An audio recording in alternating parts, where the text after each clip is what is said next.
سبع بقرات سمان یأکلہن سبع عجاف وسبع سنبلات خضر واخر یابسات صدق اللہ العظیم۔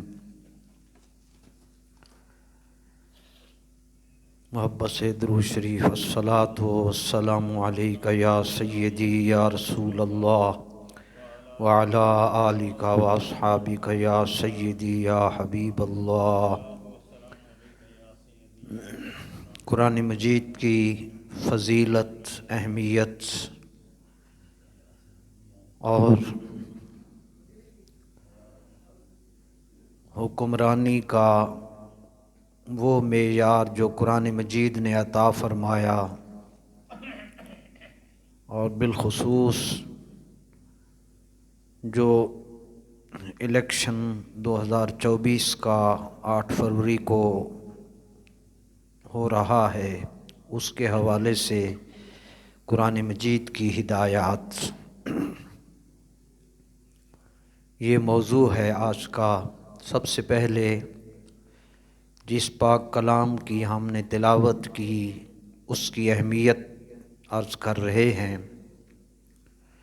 قرآن مجید کی اہمیت اور فضیلت کے حوالے سے سورہ بنی اسرائیل کی آیت نمبر 85، اس میں اللہ پاک نے ارشاد فرمایا: قُلْ لَئِنِ اجْتَمَعَتِ الْإِنسُ وَالْجِنُّ عَلَىٰ أَن يَأْتُوا بِمِثْلِ هَٰذَا الْقُرْآنِ لَا يَأْتُونَ بِمِثْلِهِ۔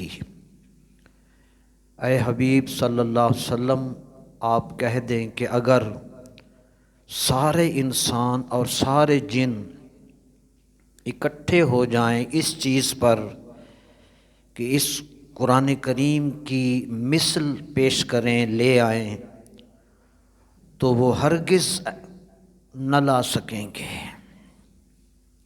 یعنی کائنات ساری کے تمام انسان اور تمام جنات اپنی ساری طاقتیں، اپنی ساری قوتیں استعمال کرنے کے باوجود قرآن کریم کی مثال پیش نہیں کر سکیں گے۔ اس لیے کائنات کی ہر کتاب کے حوالے سے امکان رہ جاتا ہے کہ یہ غلط ہو، اس میں شک کی گنجائش رہتی ہے۔ ظاہر ہے انسان لکھتا ہے، مگر قرآن کریم کی صداقت کے حوالے سے شروع ہی میں سورہ بقرہ میں اللہ تعالیٰ نے اس چیز کا ازالہ فرماتے ہوئے قرآن شریف میں ارشاد فرمایا: ذالک الکتاب لا ریب فیہ۔ اس قرآن کریم کی صداقت میں کوئی شک ہو ہی نہیں سکتا۔ اس وجہ سے قرآن مجید کے حوالے سے اللہ پاک نے جو اس کے آداب بتائے ہیں، وہ فرمایا: وَإِذَا قُرِئَ الْقُرْآنُ فَاسْتَمِعُوا۔ اللہ اکبر۔ سورہ اعراف کی آیت نمبر 204 میں ارشاد فرمایا کہ جب پڑھا جائے قرآن کریم، فَاسْتَمِعُوا، تو اسے کان لگا کر سنو، یعنی پوری توجہ سے اس کو سنو، اور وَأَنصِتُوا، اور چپ رہو، لَعَلَّكُمْ تُرْحَمُونَ، تاکہ تم پر رحم کیا جائے۔ یعنی جب اس کے آداب کے مطابق اس کو سنیں گے تو پھر اس میں، اس بندے میں، ان لوگوں میں قابلیت پیدا ہو جاتی ہے کہ وہ اللہ کی خاص رحمت کے حقدار ہو جاتے ہیں۔ اور نبی علیہ الصلوۃ والسلام کی حدیث پاک، آپ صلی اللہ علیہ وسلم نے ارشاد فرمایا: ان اللہ یرفع بہذا الکتاب اقواما ویضع بہ آخرین، رواہ مسلم۔ بے شک اللہ تعالیٰ اس کتاب قرآن مجید کے ذریعے قوموں کو بلند کرے گا اور بعض قوموں کو نیچے گرائے گا۔ جو قومیں اللہ کے احکامات پر عمل کریں گی، اللہ انہیں بلند فرمائے گا اور جو اس پاک کلام کے ارشادات کا انکار کریں گے، مخالفت کریں گے، ایسی قومیں زوال کا شکار ہوں گی۔ جو ہمارے الیکشن 2024 منعقد ہو رہے ہیں، ہم نے اس حوالے سے قرآن مجید کی سورہ یوسف کی آیت مبارکہ تلاوت کی ہے، جس سے پوری مسلم امت کو بہت بڑی رہنمائی حاصل ہو سکتی ہے۔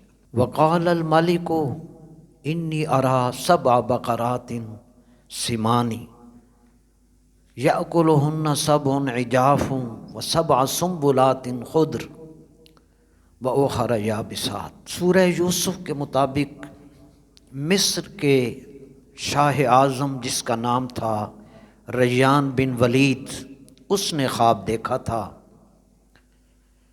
کہ 7 موٹی تازہ گائیں ہیں جن کو 7 دبلی کمزور گائیں کھا رہی ہیں، اور 7 خوشے سبز ہیں اور 7 خشک اور سوکھے ہوئے ہیں۔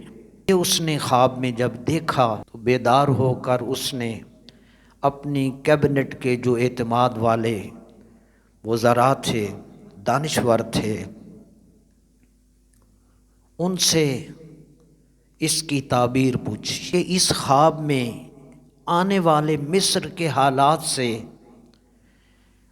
اسے آگہی دی گئی تھی، مگر وہ سمجھ نہیں پا رہا تھا کہ اس خواب کی تعبیر کیا ہے۔ اللہ رب العالمین نے ان آنے والے قحط سالی کے سنگین حالات کو سنبھالنے کے لیے اور اپنی مخلوق کو بھوک سے بچانے کے لیے اپنے پیغمبر حضرت یوسف علیہ السلام کا انتخاب فرمایا، جس کو عزیز مصر نے قید میں ڈال رکھا تھا۔ اب آپ دیکھیں اس کی ایک تدبیر ہے کہ وہ کس طرح اپنی مخلوق کو سنبھالنے کے لیے اسباب پیدا کرتا ہے۔ تو اللہ پاک نے حضرت یوسف علیہ السلام کو یہ اعزاز عطا کرنا تھا، تو خواب آئی بادشاہ کو۔ وہی یوسف علیہ السلام پھر جب حکمرانی پر آئے، اقتدار انہوں نے سنبھالا، آج تک پوری کائنات محو حیرت ہے کہ آپ نے اپنے مصر کی عوام کو 7 سالہ قحط سے نجات دی۔ چنانچہ اور یوسف علیہ السلام نے جو معیار گورنمنٹ کا، حکمرانی کا اختیار کیا، وہ تا قیامت مسلم امت کے لیے ایک معیار بن چکا۔ بادشاہ نے خواب دیکھی کہ مجھے یہ خواب نظر آئی ہے، مگر اس کے جتنے بھی ملک میں یا کیبنٹ میں علماء تھے، محقق، دانشور، بڑے بڑے علم والے تھے، اس کو اس نے بتایا کہ میں نے یہ خواب دیکھی ہے، اس کی کیا تعبیر ہے؟ تو وہ کہنے لگے ہمیں اس کا نہیں پتہ کہ اس کا کیا مفہوم ہے یا اس کی تعبیر کیا ہے۔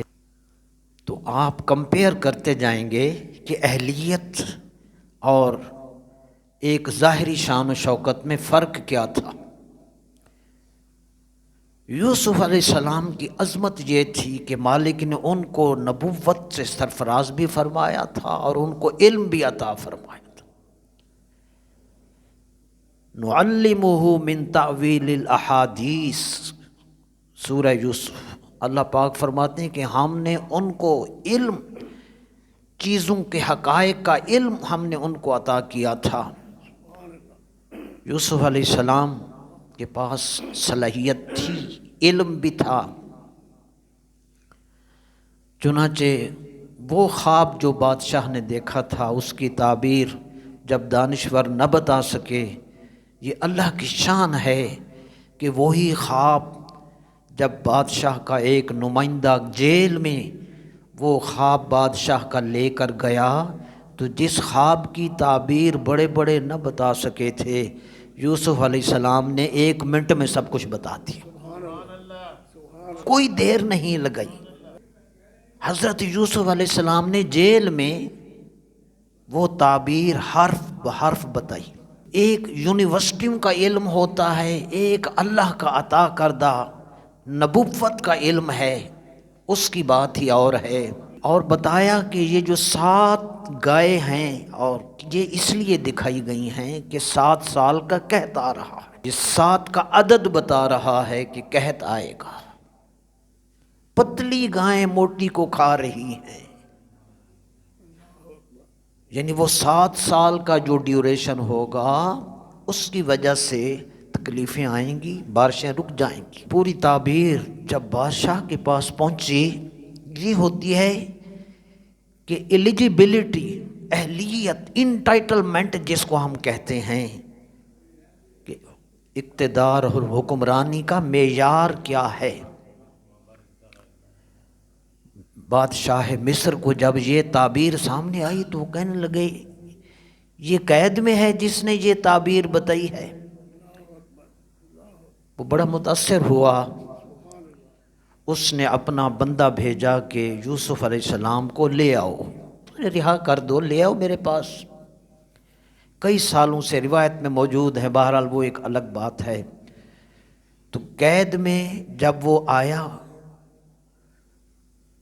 وقال الملک ائتونی بہ فلما جاءہ الرسول، قاصد آیا یوسف علیہ السلام کے پاس قید میں کہ آپ تو آزاد ہو گئے ہیں، آپ کو بادشاہ بلا رہا ہے۔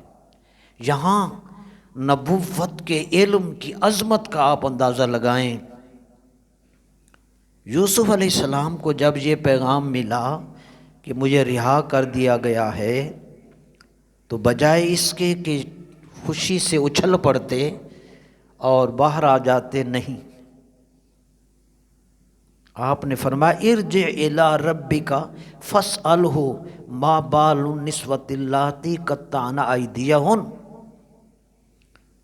بادشاہ کے پاس جاؤ، اس کو کہو کہ پہلے وہ ان عورتوں کے اس معاملے کے بارے میں تفتیش کرے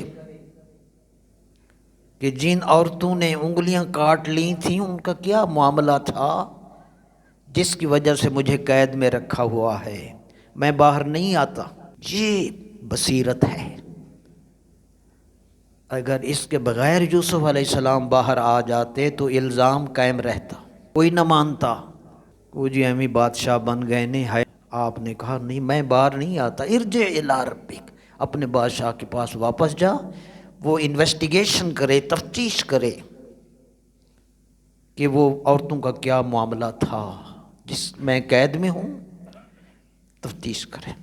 جب معاملات اس حد تک پہنچے، حضرت زلیخا سلام اللہ علیہا الآن حصحص الحق انا راودتہ عن نفسہ وانہ لمن الصادقین، زلیخا علیہ السلام چونکہ پیغمبر کی زوجہ بنی حضرت یوسف علیہ السلام کی بعد میں، پھر انہوں نے ساری چیزیں جب ان کے سامنے آئیں تو زلیخا نے خود اقرار کیا کہ جو کچھ بھی ہوا تھا، جو کچھ بھی معاملہ تھا اس میں مجھ سے غلطی ہوئی تھی، انا راودتہ عن نفسہ، میں نے غلطی کی تھی، وانہ لمن الصادقین، یوسف علیہ السلام بالکل سچا تھا۔ یہ اس نے خود تسلیم کیا کہ میں غلطی پر تھی، یوسف علیہ السلام سچا تھا۔ ہزاروں برس بعد، 1000-1500 سال تو قرآن پاک کو ہو گیا نازل ہوئے، یہ واقعہ اتنا اہم ہے کہ اللہ پاک نے اس واقعہ کو قرآن بنا کر رسول اللہ پر نازل فرما دیا۔ انہ لمن الصادقین، یوسف علیہ السلام سچے ہیں، میں غلط تھی۔ پھر اللہ پاک نے یہاں وہ اگلا جملہ یہ ہے، ذالک لیعلم انی لم اخنہ بالغیب، یہ ہے معیار حکمرانی کا۔ برادران، جب زلیخا نے اپنی غلطی کا اعتراف کیا اور یوسف علیہ السلام کی پاک دامنی کا خود اقرار کیا تو بس پھر یہیں وہ معیار ٹھہرا، انی لم اخنہ بالغیب، جس کا معنی یہ ہے کائنات دیکھ لے یوسف علیہ السلام کا کردار کہ شاہی محل تھا، اس محل میں اور کوئی نہیں تھا، اس کے دروازے بھی بند تھے، بالکل تنہائی تھی، شباب عروج پر تھا، اور شاہانہ لباس اور زیورات سے سجی ہوئی ملکہ زلیخا کا حسن بے نقاب تھا۔ ٹھیک ہے، تو بس قیادت کا معیار پھر یہ ٹھہرا یوسف علیہ السلام کی زبان اور قرآن کے الفاظ سے کہ اس سارے ماحول اور مواقع کے باوجود جوانی بھی، حسن بھی، تنہائی بھی، محل بھی، ساری سہولیات خیانت کی مجھے پرووائڈڈ تھیں، موجود تھیں۔ وہ فرماتے ہیں انی لم اخنہ بالغیب، مگر مجھے قدرت نے پاک دامنی ایسی عطا کی، ایسی دیانتداری مجھے عطا کی تھی کہ ان تمام پورے ماحول اور سہولیات کے باوجود میں نے خیانت نہ کی، میں نے خیانت نہ کی۔ یہ ہے وہ معیار حکمرانی کا جس کو آج ہم بیان کر رہے ہیں۔ یہی وہ چیز ہے قیادت کے لیے جس پر حکمرانی کی ساری عمارت کا قیام ہے۔ اور پھر جب آپ نے قیادت سنبھالی مصر کی تو آپ نے حکمرانی کے معیار کے لیے دو معیار بتائے بادشاہ کے سامنے، اجعلنی علی خزائن الارض، زمین کی پیداوار کا مجھے انچارج بنا دے۔ بادشاہ سے کہا، ظاہر کوئی اور باصلاحیت فرد نہیں تھا جو 7 سال کے قحط سے مصر والوں کو بچا سکتا تھا، تو یوسف علیہ السلام کو اللہ نے جو صلاحیتیں دی تھیں قرآن شریف میں اس کا بھی لفظ وہ موجود ہے۔ ارشاد فرمایا 2 لفظ ہیں، یہی معیار ہیں اپنے امیدواروں کو سلیکٹ کرنے اور ووٹ دینے کی، یہ 2 ہی میں لفظ ہیں۔ نمبر 1، یوسف علیہ السلام نے فرمایا انی حفیظ، میں حفاظت کرنے والا ہوں، میں محافظ ہوں، میں خیانت نہیں کروں گا، ایک۔ دوسرا علیم، اور میں علم والا ہوں، مجھے معلوم ہے کہ مردہ قوم کو زندہ کیسے کرنا ہے۔ یہی 2 معیار ہیں کسی کو بھی الیکشن میں ووٹ دینے سے پہلے جی ہم نے دیکھنے ہیں۔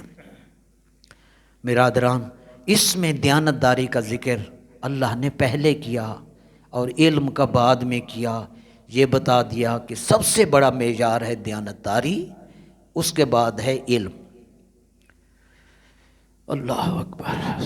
اسی کو اقبال علیہ رحمہ نے فرمایا تھا، ایک فقر سکھاتا ہے صیاد کو نقش چیری، ایک علم اور ڈگری اور عہدہ جب آتا ہے وہ یہ سکھاتا ہے کہ 2 نمبریاں کیسے کرنی ہیں۔ اور ایک فقر سے کھلتے ہیں اسرار جہانگیری، ایک فقر وہ ہوتا ہے، اللہ سے محبت وہ ہوتی ہے جو کائنات کے راز انسان کو سکھاتا ہے۔